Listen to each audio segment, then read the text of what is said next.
తన ఎనిమిగా మారిపోయాడు. తన సొంత చెల్లెలే తనల్ని చంపించడానికి ట్రై చేసింది. ఇది బేసిక్ కథ.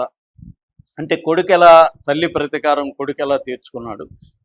ఇతనేమో సీనియర్, అంటే తండ్రిగా ఇచ్చిన యాష్ ఏమో గడ్డం పెట్టుకొని రాయా క్యారెక్టర్ చేశాడు. కొడుకేమో రూమీ అలియాస్ టికెట్ అనే పేరుతో గడ్డం లేకుండా యంగ్ లుక్లో ఒక వెయిల్డ్గా, ఒక విచిత్రమైన సైకిక్ బిహేవియర్ ఉన్న కురవాడిగా అతను ఎలా చేశాడు. తండ్రి మీద పగ తీర్చుకున్నాడా లేదా. ఇందులో నయనతార ఎందుకు తన సొంత అన్నని చంపాలనుకున్నది, తన ప్రియురాలుగా ఉన్న నాడియా క్యారెక్టరు అంటే కైరా అద్వానీ, ఆ అమ్మాయి ఎందుకు తన కొడుకు ద్వారానే తన భర్తను చంపించడానికి ట్రై చేసింది. ఇది బేసిక్గా కథగా మనం చెప్పుకోవచ్చు. దీంట్లో ప్రధానంగా హైలైట్ ఏంటంటే ఓల్డ్ బిల్డింగ్ అంటాం. ఆ ప్రపంచాన్ని నిర్మించిన పద్ధతి. ఆ పీరియడ్లో మనకి ఏంటంటే గోవా అనేది మనకి మైండ్లో ఉండదు. ఆ టైంలో గోవాలో ఏం జరిగింది ఎవరికి తెలియదు. కాబట్టి అక్కడ నిర్మించిన పద్ధతి. ఎందుకంటే మన కేజీఎఫ్ కూడా అలాగే. కేజీఎఫ్ అనేది ఎవరికి తెలియదు. అక్కడ ఒక ప్రపంచాన్ని నిర్మించి ఆ ప్రపంచంలో ఏం జరిగింది, ఆ డ్రామా ఏంటి అనేది మనకి ఇంట్రెస్టింగ్గా చెప్పారు. దీంట్లో కూడా గోవాలో ఒక ప్రపంచాన్ని నిర్మించి ఆ టైంలో పోర్చుగీస్ పీరియడ్లో ఏం జరిగింది, ఒక గ్యాంగ్స్టర్ ఫ్యామిలీ డ్రామాగా మనం చెప్పుకోవచ్చు. చాలా సినిమాలు గాడ్ ఫాదర్ దగ్గర నుంచి అన్నీ కూడా ఫ్యామిలీ డ్రామాసే ప్రధానంగా. ఇది కూడా ఫ్యామిలీ డ్రామానే, ఒక గ్యాంగ్స్టర్ ఫ్యామిలీ డ్రామా. దీంట్లో విలన్ హీరోలు అనేవాళ్ళు ఉండరు. విలన్ క్యారెక్టర్ కూడా కాదు. పెద్ద తండ్రి కొడుకుల మధ్య వచ్చే ఘర్షణ, ఒక ఫ్యామిలీలో వచ్చే ఘర్షణ. ఈ ఘర్షణలో మిగతా వాళ్ళ క్యారెక్టర్లు ఏంటి, తండ్రి కొడుకుల్లో ఎవరు నెగ్గారు అనేది బేసిక్గా మనకి ఉంటుంది. ఇది హ్యూమన్ డ్రామాగా ప్రొజెక్ట్ చేస్తే మాత్రం ఖచ్చితంగా డ్రామా వర్కౌట్ అయితే హిట్ అవుతుంది. కానీ యాష్కున్న ఇదేంటంటే ఒక పవర్ఫుల్ విలన్ని ఎదుర్కొనే ఒక క్యారెక్టర్గా ఇంతకుముందు చేశాడు కాబట్టి అలాంటిది ఎక్స్పెక్ట్ చేస్తే దీంట్లో అలాంటిది ఉండదు. ఎందుకంటే వీళ్ళిద్దరు కాకుండా ఒక పవర్ఫుల్ విలన్ అనేది లేరు ఇక్కడ. అలాగే దీంట్లో కొత్తదనం ఏంటంటే విమెన్ని 5 మంది టాప్ హీరోయిన్లని దీంట్లో వాడుకున్న పద్ధతి. వాళ్ళందరూ కూడా స్ట్రాంగ్ క్యారెక్టర్స్ ఉన్నాయని చెప్తున్నారు. ముఖ్యంగా నయనతారకి, కైరా అద్వానికి చాలా స్ట్రాంగ్ క్యారెక్టర్స్ ఉన్నాయి. సో అందువల్ల ఇది ఇంట్రెస్టింగ్ బ్యాక్డ్రాప్ ఉంది, ఇది ఉంది. అట్లాగే దీంట్లో ఫైట్స్ కోసం John Wick cinema, John Wick series ఉంటుంది, అది ఫ్రాంచైజీ. దానికి చేసిన జేజే పెర్రీ అనే ఆయన్ని తీసుకొచ్చారు స్టంట్ మాస్టర్ని. సో స్టంట్స్ మాత్రం ఎక్స్ట్రాడినరీగా ఉంటాయి. ఇప్పటివరకు ఇండియన్ స్క్రీన్ మీద చూడని స్టంట్స్ ఉంటాయి. అంటే లాంగ్ డిస్టెన్స్ స్టంట్స్ ఉంటాయి, హ్యాండ్ టు హ్యాండ్ కంబాట్ ఉంటుంది. ఎందుకంటే జాన్ విక్లో హ్యాండ్ టు హ్యాండ్ కంబాట్స్ చాలా అల్టిమేట్గా ఉంటాయి. అటువంటి యాక్షన్ కొరియోగ్రఫీ దీంట్లో మెస్మరైజింగ్ యాక్షన్ కొరియోగ్రఫీ ఉంటుంది అని చెప్తున్నారు. ఇప్పటివరకు చూడని కొరియోగ్రఫీ ఉంటుంది. అట్లాగే ఇంకా రాజీవ్ రాయ్ విజువల్స్ మామూలుగా లేవు. ఆల్రెడీ మనకు ట్రైలరు, ట్రేజర్ వీటిలో చూస్తేనే ఒక హాలీవుడ్ సినిమా చూస్తున్నారు రేంజ్. ఇది తీసింది కూడా డైరెక్ట్గా కన్నడలోను ఇంగ్లీష్లోను బైలింగ్వల్లో షూట్ చేశారు. మిగతా తెలుగులో కానీ మిగతా భాషల్లో డబ్ చేశారు యాక్చువల్గా. సో అందువల్ల డైరెక్ట్గా ఇంగ్లీష్లో దీన్ని హాలీవుడ్ స్థాయికి తీసుకెళ్లడం కోసం ఆ స్థాయిలోనే పిక్చరైజేషన్ చేశారు. అందువల్ల రాజీవ్ రాయ్ విజువల్స్ ఆల్రెడీ మనం చూసాం. ఇక మ్యూజిక్ వర్క్ కూడా రవి బస్రూరు కేజీఎఫ్ 2కి ఇచ్చిన దానికి దీనికి డిఫరెంట్ మ్యూజిక్ ఇచ్చాడు. ఇది ఎందుకంటే డ్రామా ఎక్కువ ఉంది, పైగా దీంట్లో క్లియర్గా విలన్ హీరో అనేది లేదు. కాంప్లెక్సిటీ, గ్రే ఏరియా అంటారు, ఆ గ్రే ఏరియాలో ఉండే కాంప్లెక్సిటీని బ్రహ్మాండంగా చేశాడని చెప్తున్నారు. అట్లాగే దీంట్లో ఎలిమెంట్ కూడా ఎక్కువ ఉంది. డైలాగులు కానీ లేకపోతే విజువల్స్లో కూడా చాలా, ఆల్రెడీ ఒక టీజర్లో వచ్చింది, షాక్ అయిపోయారు. అందులో ఆ శ్మశానం దగ్గర కారులో అతను ఒక అమ్మాయితో దిగి దాని ద్వారానే అక్కడ బాంబు పెట్టి పేలించడం అనేది, అసలు ఈ ఐడియా ఈ లేడీకి ఎలా వచ్చిందో అందరూ షాక్ అయిపోయారు. సో అదొక విచిత్రమైన, అది ఫ్యామిలీ ఆడియన్స్కి ఎలా ఎక్కుతుందా అన్న అనుమానాలు కూడా చాలా ఉన్నాయి. పైగా దీనికి ఏ సర్టిఫికేట్ ఇచ్చారు, సో పిల్లలు టీనేజర్స్ దీనికి పోవడానికి వీల్లేదు. నిజానికి యాష్కి ఎక్కువగా యూత్లో ఫాలోయింగ్ ఉంటుంది. మరి వాళ్ళు ఎందుకు ఇంత ఇది చేశారనేది చూడాలి. మేబీ హాలీవుడ్కి సరిపోయే విధంగా చేశారా గ్లోబల్ దీనికి అనేది చూడాలి. అట్లాగే వైలెన్స్ కూడా దీంట్లో ఎక్కువ ఉందని చెప్తున్నారు. వైలెన్స్ విపరీతమైన బ్లడ్, కొన్ని అయితే చూడలేని పరిస్థితి. మనం ట్రైలర్లో కూడా చూసాం, లేడీకి ఇది కత్తి ఇలాగా దిగడం, అది చూడలేం.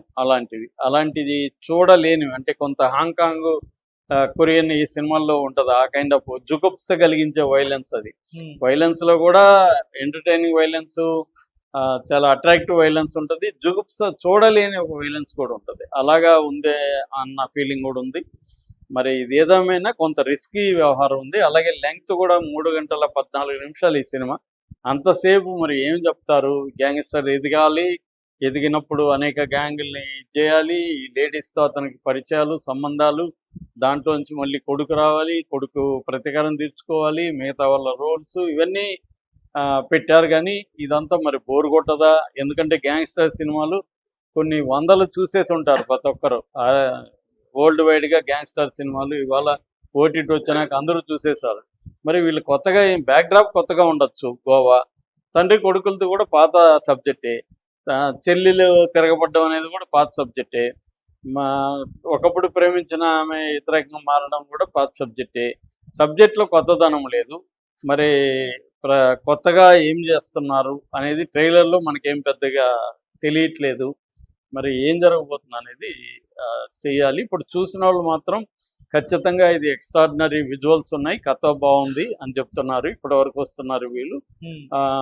తర్వాత వాళ్ళు చెప్తున్న హైలైట్ అయితే యష్ క్యారెక్టర్లు 2 కూడా ఎరగదీశాయని. అసలు కొత్తగా ఉంది యష్ది 2 అనేది. నయనతార చాలా బాగా వేసింది. ఖైరాద్వాన్ అయితే యష్ని డామినేట్ చేసే విధంగా ఆమె పర్ఫార్మెన్స్ ఉందని చెప్తున్నారు. అలాగే వాళ్ళు హైలైట్ పాయింట్లలో ఇంటర్వల్ బ్యాంగ్ అవుట్ చాలా బాగుంది. సెకండ్ హాఫ్లో వచ్చే ఈ అబ్బాయి వచ్చిన తర్వాత వచ్చే కొడుకు వచ్చిన తర్వాత చాలా కొత్తగా ఉంది. అతని క్యారెక్టర్ కూడా అంటే గడ్డం లేకుండా చూడలేము యాక్షన్ అనుకున్నారు, కానీ అది చాలా డిఫరెంట్గా ఉంది. మోస్ట్ వైలెంట్గా ఉందని, తండ్రిని మించిగా ఉంది అనేది చెప్తున్నారు. అలాగే దీంట్లో నచ్చిన పాయింట్లు అయితే మ్యూజిక్ నచ్చింది, విజువల్స్ బాగున్నాయి, ఈ లేడీస్తో చేసిన ఇది బాగున్నాయి, యాక్షన్ సీక్వెన్స్ అల్టిమేట్గా ఉన్నాయి, హాలీవుడ్ రేంజ్లు అనేది రివ్యూలు చెప్తున్నమాట. అయితే నెగిటివ్ వాళ్ళు చెప్తున్నది ఏమంటే కొన్ని చోట్ల బోరుగా ఉంది, సాగదీత కనిపిస్తూ ఉంది, ఇంకొక 20 నిమిషాలు half an hour cinema cut అయింటే బాగుంటుంది అన్న విమర్శలు కూడా వస్తున్నాయి. వైలెన్స్ కొంత టూ మచ్గా ఉంది, ఫ్యామిలీస్ చూడడానికి ఇబ్బందిగా ఉంది, సెక్స్ కానీ వైలెన్స్ కానీ ఆ బూత్ డైలాగులు అవన్నీ అనేది రివ్యూలో ఉంది. ఓవరాల్గా రివ్యూ సినిమా మాత్రం హిట్ అని చెప్తున్నారు. ఎక్కువ మంది 3 పైనే ఇచ్చారు రేటింగ్ కూడా. సో 3.25 ఉంది.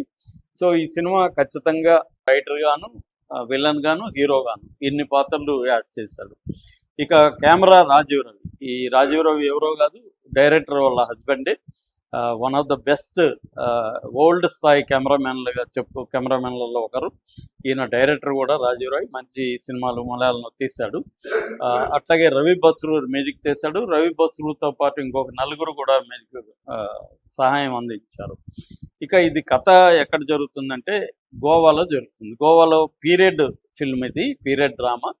పీరియడ్ అంటే గోవా వచ్చి 1510 నుంచి, అంటే బీజాపూర్ సుల్తానుల దగ్గర నుంచి పోర్చుగీస్ పరిపాలనలోకి గోవా వెళ్ళింది. అప్పట్లో ఇండియాలో పోర్చుగీస్ వాళ్ళ దగ్గర కూడా చాలా ప్రాంతాలు వాళ్ళ కంట్రోల్లో ఉన్నాయి. వాళ్ళ కంట్రోల్లో ఉన్న అన్ని ప్రాంతాలకి గోవా రాజధానిగా ఉన్నిందనమాట. గోవా 1510 నుంచి 1961 వరకు కూడా గోవా పోర్చుగీస్ కంట్రోల్లోనే ఉంది. మనకు స్వాతంత్రం 1947లో వచ్చిన గోవాకి స్వాతంత్రం రాలేదు. గోవా 1961 వరకు పోర్చుగీస్ పరిపాలనలో ఉన్నిందనమాట. అంటే 450 ఏళ్ళు గోవా పోర్చుగీస్ పరిపాలనలో ఉన్నింది. ఈ కథ 1940 దగ్గర నుంచి 70 వరకు ఈ పీరియడ్లో జరుగుతుంది గోవాలో. అంటే పోర్చుగీసు ప్రభుత్వ ఉన్నప్పుడే అక్కడ గ్యాంగ్స్టర్ వార్స్ అనేవి జరుగుతాయి అన్నమాట. అంటే స్మగ్లింగ్ జరుగుతుంది. గోవా ఒక దాని ఏమంటారు, పోర్టు సిటీ అంటారు. పోర్ట్ సిటీ కాబట్టి స్మగ్లింగ్ ఎక్కువ జరగడం విదేశాల నుంచి. తర్వాత చుట్టుపక్కలంతా కూడా ఇండియన్ గవర్నమెంట్ ఏర్పడడం.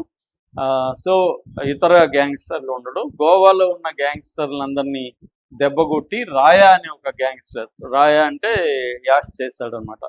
ఈ రాయా అనే గ్యాంగ్స్టరు మిగతా వాళ్ళందరినీ తొక్కేసి తను ఎట్లా గ్యాంగ్స్టర్గా ఎదిగాడు అనేది బేసిక్ లైన్.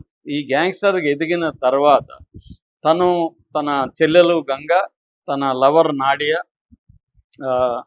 తర్వాత ఇతర క్యారెక్టర్ లేడీసు, వీళ్ళతో ఎలా డీల్ చేశాడు. ఈ క్రమంలో తన లవరే తనకు ఎనిమిగా మారిపోయింది, తన కొడుకే తనకి ఎనిమిగా మారిపోయాడు, తన సొంత చెల్లెలే తనల్ని చంపించడానికి ట్రై చేసింది. ఇది బేసిక్ కథ.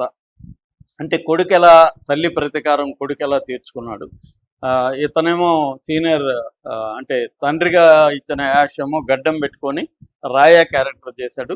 కొడుకేమో రూమీ అలియాస్ టికెట్ అనే పేరుతో గడ్డం లేకుండా యంగ్ లుక్లో ఒక వెయిల్డ్గా, ఒక విచిత్రమైన సైకిక్ బిహేవియర్ ఉన్న కురవాడిగా అతను ఎలా చేశాడు. తండ్రి మీద పగ తీర్చుకున్నాడా లేదా.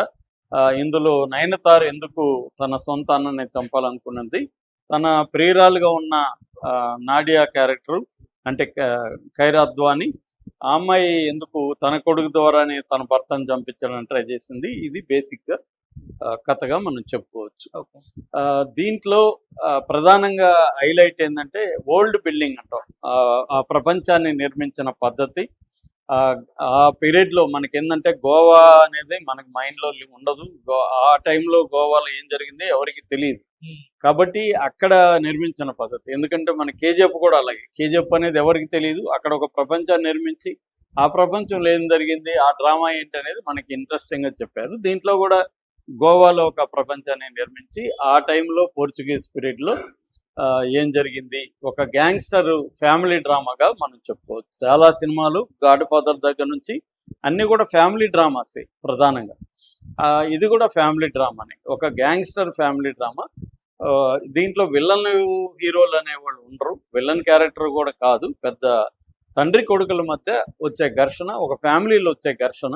ఈ ఘర్షణలో మిగతా వాళ్ళ క్యారెక్టర్లు ఏంటి, తండ్రి కొడుకుల్లో ఎవరు నెగ్గారు అనేది బేసిక్గా మనకి ఉంటుంది. ఇది హ్యూమన్ డ్రామా